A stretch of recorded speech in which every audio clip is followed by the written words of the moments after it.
Hola, bienvenidos a Uno a Condarne. En este video vamos a aprender a deducir las ecuaciones de Cauchy-Riemann en complejos. ¿Para qué sirven las ecuaciones de Cauchy-Riemann?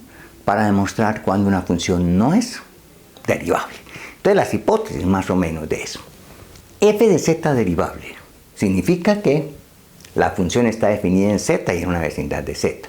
Y que además que este límite existe porque la función f de z es derivable.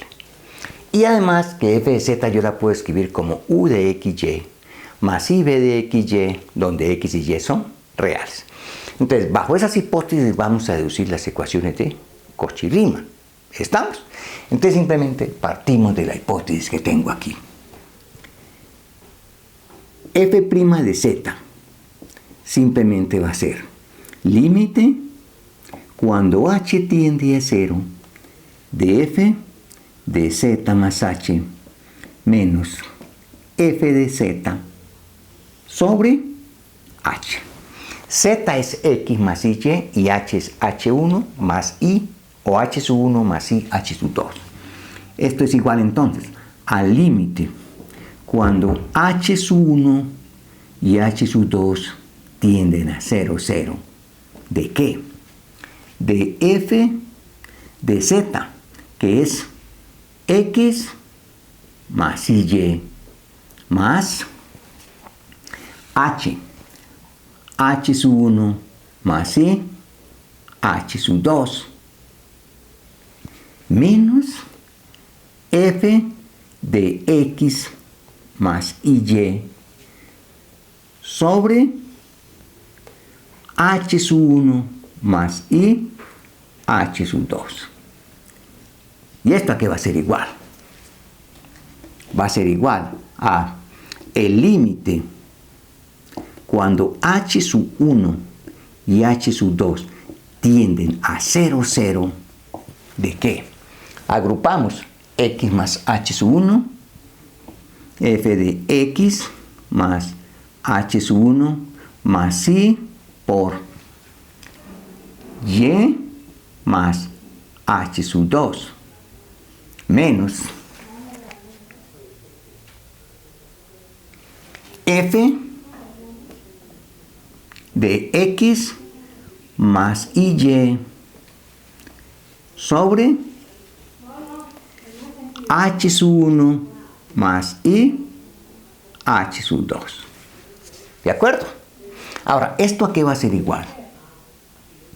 Al límite cuando h sub 1 y h sub 2 tienden a 0, 0. De que reemplazamos cuánto vale f de x más y.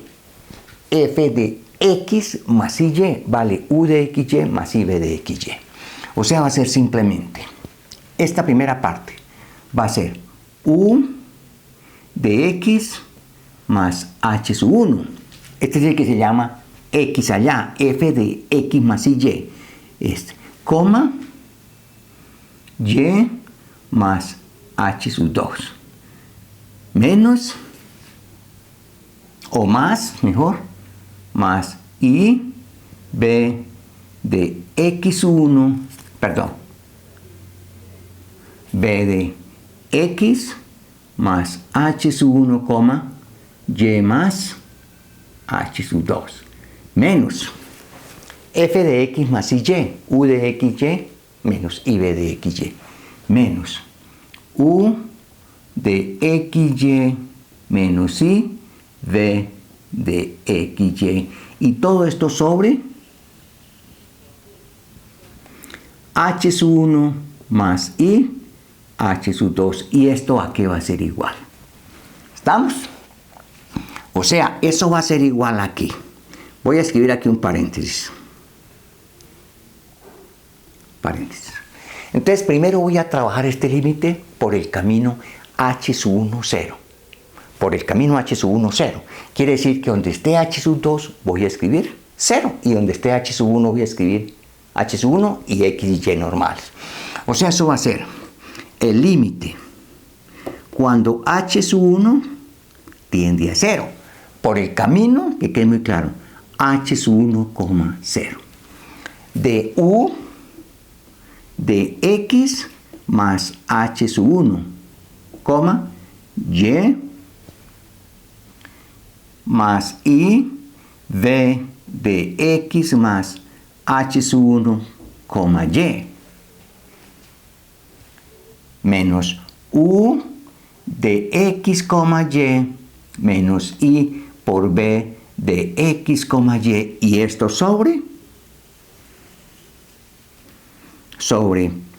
h sub 1, ¿no? Porque este vale 0, h sub 2. ¿De acuerdo? Ahora esta expresión que está aquí, ¿cómo la puedo escribir? Vea. Este menos este más i por este menos este. Es decir, ese lo voy a escribir por aquí. Entonces voy a hacer una simplificación del numerador. Entonces ese numerador lo puedo escribir como u de x más h sub 1, y menos u de x, y más i por b de x más h sub 1, y menos b de xy, ¿no? Este numerador lo escribo de esta forma. Sobre h sub 1. ¿Estamos? Este numerador es exactamente este. Esta expresión, bueno, límite cuando h tiende a 0 aquí, ¿no? Este límite cuando h sub 1 tiende a 0.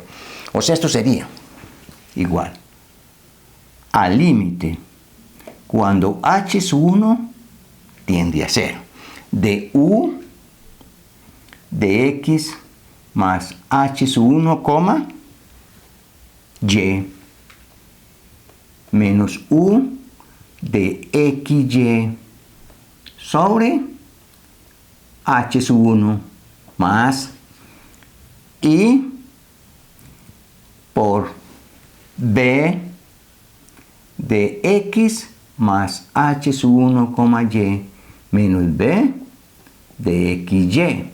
Y este también sobre h sub 1, ¿no?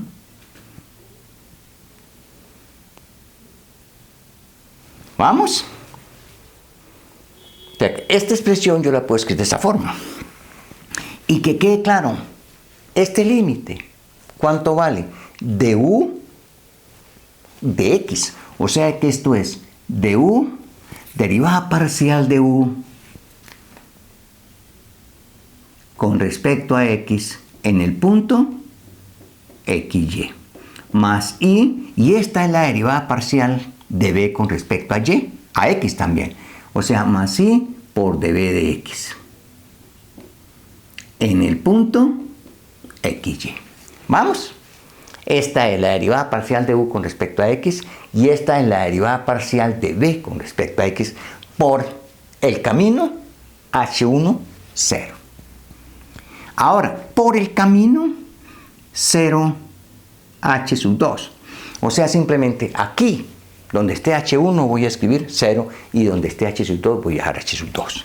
O sea, esto que está aquí va a ser igual al límite cuando h sub 2 tiende a 0, u de x, y más h sub 2.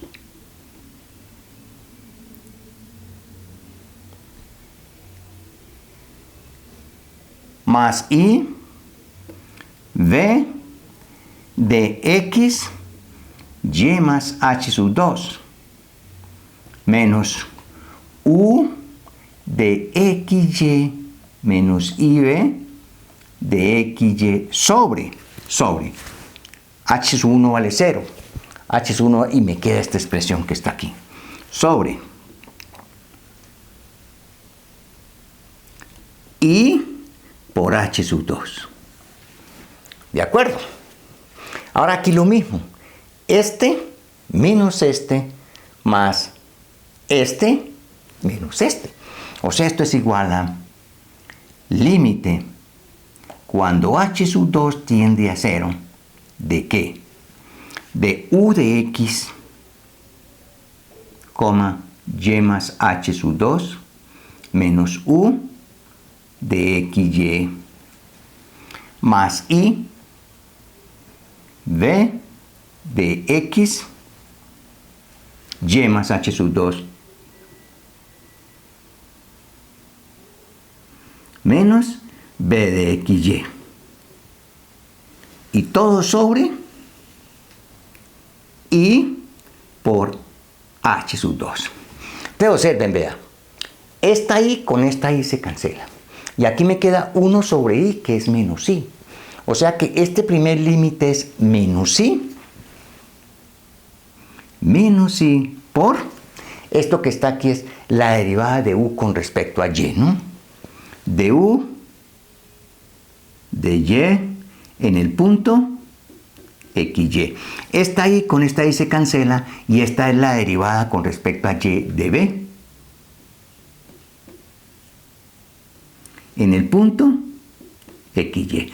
De aquí que concluimos que la derivada, que quede muy claro, de ahí concluimos que la derivada de la función en z es igual a, por un lado, de u de x calculada en xy más y por db de x calculada en xy, pero que también es igual a menos i por du de y calculada en xy más db de y calculada en xy. Entonces observen, la derivada de una función en variable compleja yo la puedo calcular o por aquí o por aquí. Lo importante por ahora es que aquí concluimos que como estas dos cantidades son iguales, porque la función es derivable y el límite existe por cualquier camino y siempre es el mismo, entonces las dos cosas son iguales. Eso quiere decir que du de x calculado en xy va a ser igual a db de y, ¿no? La parte real igual a la parte real y la parte imaginaria igual a la parte imaginaria. Y db de x calculada en xy, la parte imaginaria va a ser igual a menos du de y calculada en xy.